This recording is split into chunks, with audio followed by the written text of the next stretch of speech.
What's up, Rad fam? We are back again with another SCP. Said it right this time. Are you proud of me? Because I am. That deserves a thumbs up in the first 10 seconds of the video, I know. And if you didn't know this, or if you're new here, hi, hello, my name is Kaylena. Thank you for joining the Rad fam. I like to make videos based off of your guys' suggestions. And a few days ago when I did a SCP list, you guys commented ones that you thought were like the scariest creatures, and that's what we're going to be going over today. We're going to go take a look at a couple of them and see what these creatures have going on. So let's get to it. Since the files are so long and some of them just have so much information about each individual SCP, instead of reading the entire file in these videos because it would just make it so long, I like to focus on just the description, just to see like what these creatures look like and what they're all about and why we should be terrified of them. Real fun stuff. So the first one we are going to cover today is SCP-169, and the object class is called Keter. SCP-169 is surmised to be a marine arthropod by enormous size, known by generations of sailors and oral history. Ooh, so it sounds like an urban legend, and if you know me, you know I absolutely love urban legends. We cover them all the time on this channel. So the fact that this SCP is kind of based in an urban legend really has my curiosity piqued. Presumed at first to be just a myth, SCP-169 was detected on, and unfortunately the date is redacted, by Mobile Task Force Gamma 6 during an investigation of paranormal activity around the redacted, these words, archipelago. Again, the locations of this place is redacted, which is making it even spookier because I want to know what's behind those little blacked out boxes, but gosh darn it, they suck me in every time. During the investigation, I don't know what that was, but last time I heard a noise and went out and checked what it was. You guys roasted me in the comments. So, if it's an intruder, at least my door's locked, so we'll continue making a scary video. Maybe it'll scare someone away. It was detected to have moved at least 3 kilometers from its original location. That's quite a far distance. Though initially the doctor believed this motion to be due to unusually quick continental drift, a reconnaissance mission performed by the USS revealed that the archipelago to be the protrusions of rock-like plates covering an enormous organic mass. The Foundation was brought in immediately to begin threat management.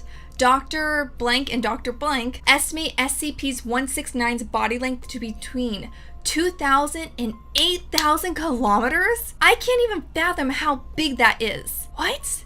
How can something even be that big? The creature is thought to have existed since the pre-Cambrian era. No other specimens have been cited.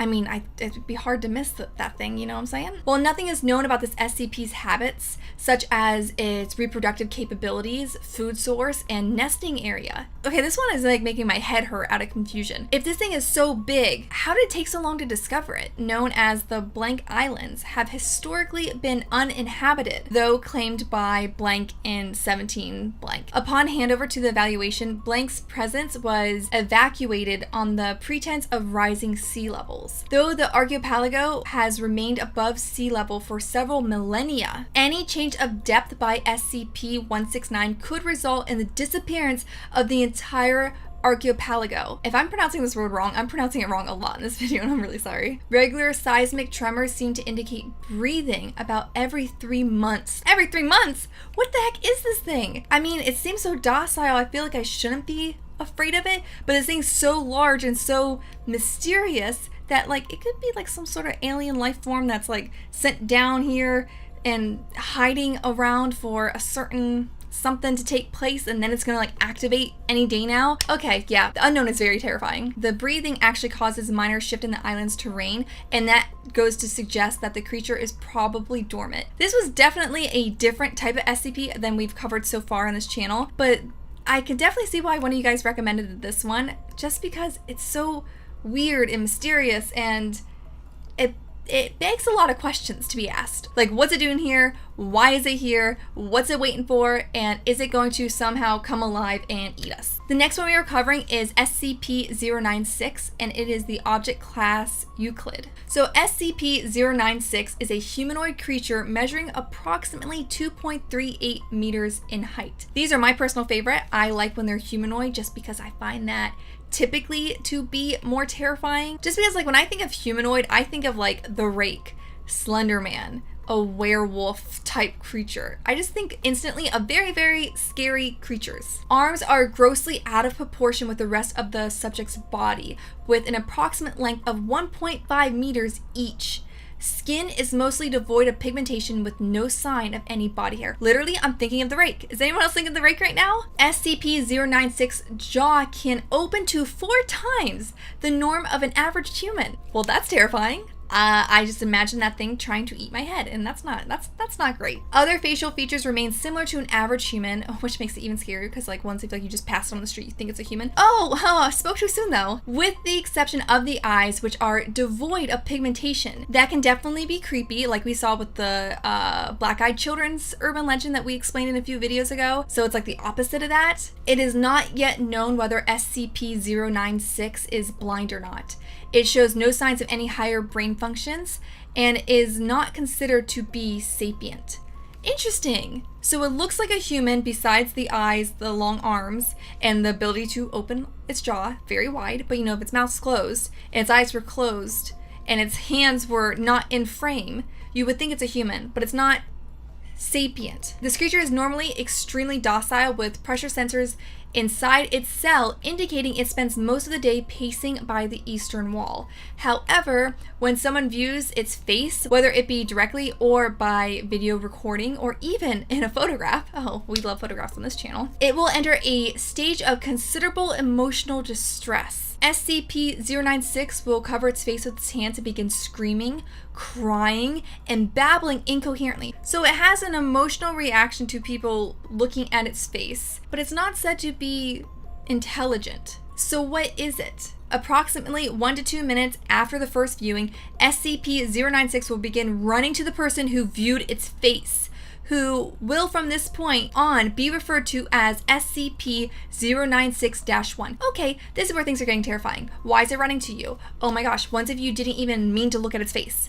Once if someone like was really mean and sent you a picture of it. Documented speeds have varied from 35 kilometers per hour to, and then it's redacted. So incredibly freaking fast. The actual position of the secondary SCP does not seem to affect the first SCP's response.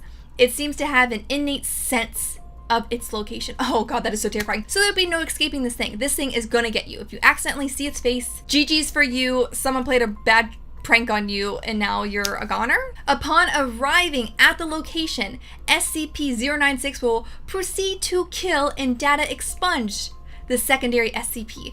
Oh wow, so like I said, it does not end well for you if you accidentally or intentionally view its face.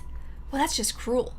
Why? 100% of cases have left no traces of the secondary SCP. SCP-096 will then sit down for several minutes after regaining its composure and becoming docile once again.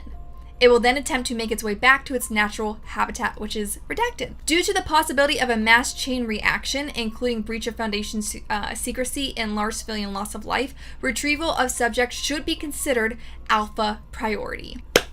Fun. So this is like a highly dangerous SCP. So if this one were to get out into the real world, think of like how many people would try to take pictures of it. Think of how this would probably end up being like a real life like chain email or text message chain type story. It'd be like The Ring basically, but instead of 7 days, it's just whenever this thing catches up to you. Oh gosh, no, that is so terrifying. Okay, whoever recommended this one, thank you so much for the nightmare fuel. The third and final SCP we're going to cover in today's video is SCP-682, and that picture is very disturbing. I don't know if I'm allowed to show that on YouTube. That's very disturbing. I don't like that picture at all. Like, that picture's actually making me like queasy. It belongs to Object Class Keter, once again, like the other one. SCP-682 is a large, vaguely reptile-like creature of unknown origin. It appears to be extremely intelligent.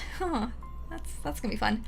And was observed to engage in complex communications with SCP-079. SCP-682 appears to have a hatred of all life. All life forms. Not discriminatory, hates everybody. So, terrifying. Which has been expressed in several interviews during containment. So this thing can talk. Interesting. Terrifying. Don't like this one bit. SCP-682 has always been observed to have extremely high strength, speed, reflexes, though exact levels vary with its form. Oh, so it can change shapes? It can change its appearances?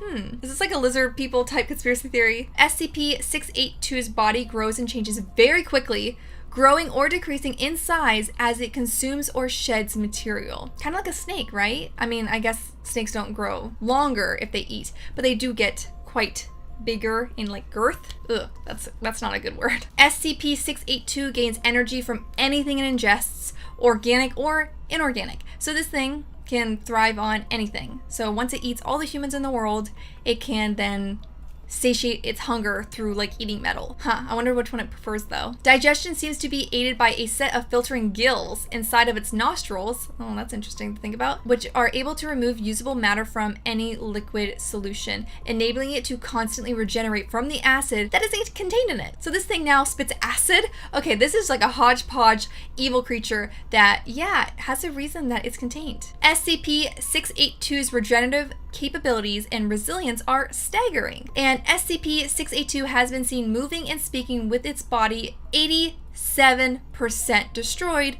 or rotten away. Ew. Okay, so that kind of explains the picture then. Basically, this thing is almost unstoppable. This is a terrifying creature. In case of containment breach, SCP-682 is to be tracked and recaptured by all available mobile task forces, and no teams with fewer of 7 members are cleared to engage with it. Okay, so this thing wants to get out, and it's smart, and it's fast, and it's strong, and it spits acid. Okay, this is just all around terrifying nightmare fuel. This was quite a varied group of SCPs that we covered today.